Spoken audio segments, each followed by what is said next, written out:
بسم اللہ الرحمن الرحیم وبہ نستعین۔ اللہ کے نبی صلی اللہ علیہ وسلم کی 40 سالہ مکی زندگی، جو نبوت سے پہلے کی زندگی ہے گی، وہ زندگی اہل مکہ کے لیے اور مکہ کے بڑے چھوٹے اور امیر و غریب کے لیے تمناؤں، آرزوؤں اور ان کی نظروں میں ایک بہترین شخصیت کے طور پر تھی۔ لیکن اللہ کے نبی صلی اللہ علیہ وسلم جب 40 سال کی عمر کو پہنچے تو غار حرا میں اللہ کے نبی صلی اللہ علیہ وسلم پر قرآن کے نزول کا سلسلہ شروع ہوا، اور پھر آپ صلی اللہ علیہ وسلم غار حرا تشریف نہیں لے گئے۔ اس سے ایک بات تو ہمیں اور ہر مکتبہ فکر، ہر مسلک، ہر مذہب اور ہر دھرم کے ماننے والوں کو سوچنا چاہیے، غور کرنا چاہیے کہ بہت سارے ایسے مذہبی رہنما، دھرم گرو، جو پہاڑوں کے کھوہوں میں یا اسی طریقے کی دنیا سے اپنے تعلقات اور اپنے رشتوں کو توڑ کر کے، وہ تارک الدنیا بن کر کے، راہب بن کر کے، سادھو سنت بن کر کے، رشی منی بن کر کے، وہ ایسی جگہوں پر تنہائی میں جا کے بیٹھتے ہیں، اور ان کا لکش، ان کا مقصد یہ ہوتا ہے کہ وہ گیان پراپت کریں، خدا تک پہنچنے کے لیے وہ طریقے سوچیں اور غور فکر کریں تنہائی میں بیٹھ کر کے، کہ جس کے نتیجے میں ان کی یہ زندگی جو اللہ تبارک تعالیٰ نے انہیں عطا فرمائی ہے، اس زندگی کو خدا پرستی کے اندر کیسے گزاریں۔ ان رہنما وصولوں کو حاصل کرنے کے لیے وہ انسانوں سے الگ ہو کر کے، اپنے خاندان سے الگ ہو کر کے، بیوی بچوں سے الگ ہو کر کے وہ تنہائی کی زندگی گزارنے کے لیے پسند کرتے ہیں۔ لیکن تجربہ یہ بتاتا ہے، مشاہدہ اس بات پر شاہد ہے کہ جتنے دھرم گرو مختلف دھرموں سے تعلق رکھنے والے تارک الدنیا بنے، تارک الدنیا بننے کے نتیجے میں دنیا تو گئی، لیکن ان کے ہاتھ کوئی ایسی چیز نہیں لگی کہ وہ پھر واپس آ کر کے، پہاڑوں سے واپس آ کر کے، جنگلوں سے واپس آ کر کے، دریا کے کناروں سے واپس آ کر کے، اور پھر انسانی سماج کے اصلاح کے لیے انہوں نے کچھ کام کیا ہو اور انسانوں کو وہ بات بتائی ہو کہ جس کے نتیجے میں انسان اس دنیا میں اپنی زندگی کو کامیاب ترین زندگی گزارنے کے موقف میں آ جائے۔ اس کے مقابلے میں اللہ کے نبی صلی اللہ علیہ وسلم پیغمبرانہ زندگی سے پہلے، یعنی 40 سالہ زندگی میں آپ کبھی ہفتہ بھر کے لیے اور کبھی کچھ اور کم اور زیادہ زندگی گزارنے کے لیے آپ حرا پہاڑی پر تشریف لے جاتے تھے، اور وہاں غور فکر کے ساتھ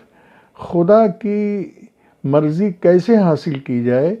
یہ اس پر غور فکر کرتے تھے۔ سامنے خانہ کعبہ ہوتا تھا، اس پر نظر ہوتی تھی، اور خانہ کعبہ کے تمام تصورات کو سامنے رکھ کر کے اس پر غور فکر فرماتے تھے۔ یہاں ایک سوال یہ بنتا ہے کہ جب دنیا کے دھرم گروؤں کو کوئی چیز ہاتھ نہیں لگی، تو حضور اکرم صلی اللہ علیہ وسلم غار حرا، جو حرا کی پہاڑی کے نام سے جانی جاتی ہے، آج بھی موجود ہے، وہاں آپ کو کیا چیز حاصل ہوئی؟ تو اللہ تبارک و تعالیٰ نے اپنے نبی کی شان میں یہ بات فرمائی کہ آپ کو 40 سال کے بعد قرآن جیسے عظیم نعمت عطا فرمائی گئی۔ قرآن کیا چیز ہے؟ ایک تو یہ ہے کہ قرآن کب نازل ہوا اور کس طرح نازل ہوا اور کیوں نازل ہوا، یہ ایک مختلف قسم کے سوالات بنتے ہیں۔ اللہ تبارک تعالیٰ نے فرمایا کہ شہر رمضان الذی انزل فیہ القرآن، رمضان کے اندر قرآن کو ہم نے نازل کیا ہے۔ کیا چیز ہے یہ قرآن؟ ھدی للناس، یہ ایسی کتاب ہے کہ اس کتاب کے اندر جو چیزیں کرنے کی ہیں، انسان اگر انفرادی اور اجتماعی انداز سے اگر کرنے لگے تو وہ خدا سے قریب ہو جاتا ہے، اور جب خدا سے قریب ہوتا ہے، ہدایت کا مطلب ہوتا ہے خدا سے قریب ہونا، اور خدا سے قریب ہونے کا نتیجہ یہ ہے کہ اسے جنت مل جائے گی اور آخرت کی زندگی کامیاب ترین زندگی ہوگی۔ اس کے مقابلے میں جس کو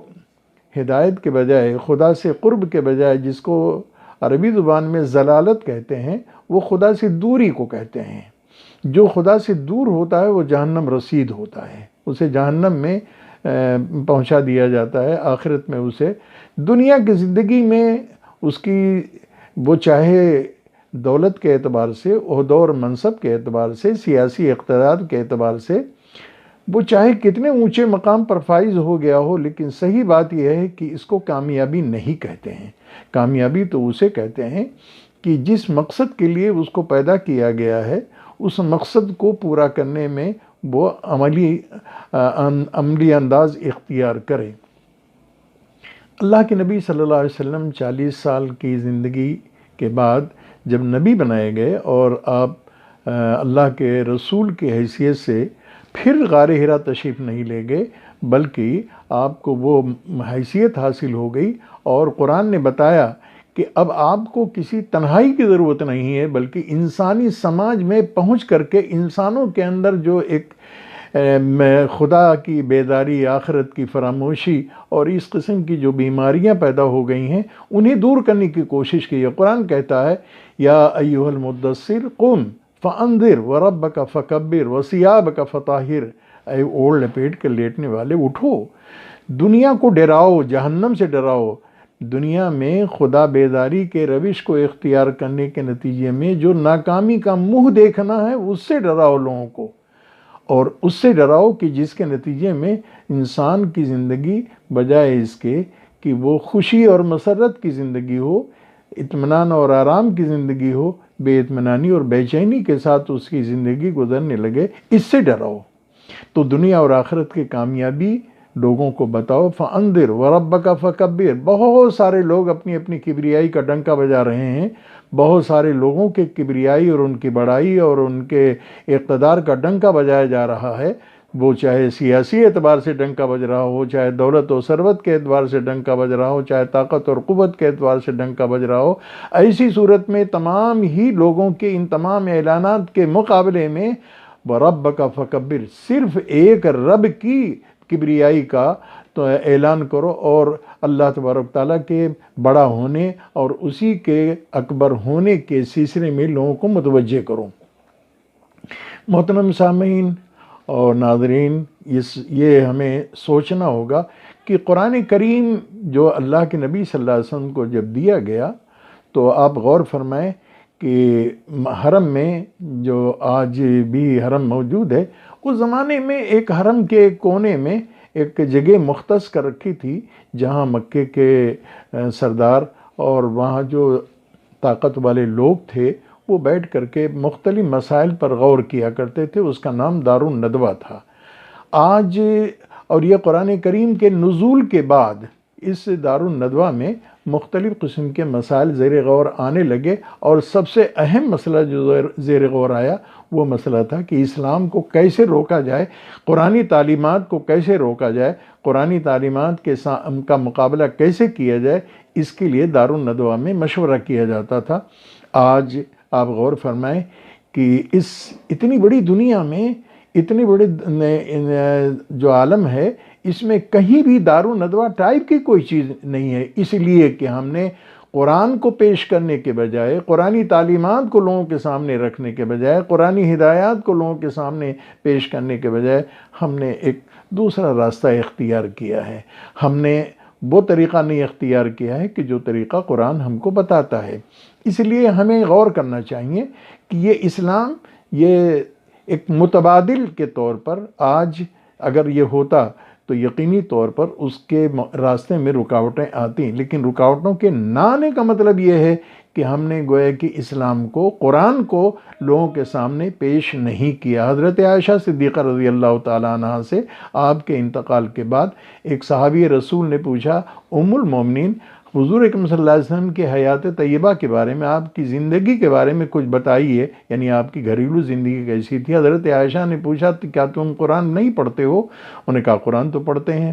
حضرت عائشہ رضی اللہ تعالیٰ عنہ نے کہا کہ جو قرآن وہی نبی کی زندگی ہے، وہی قرآن کا مطلب ہوتا ہے، قرآن کی تفسیر آپ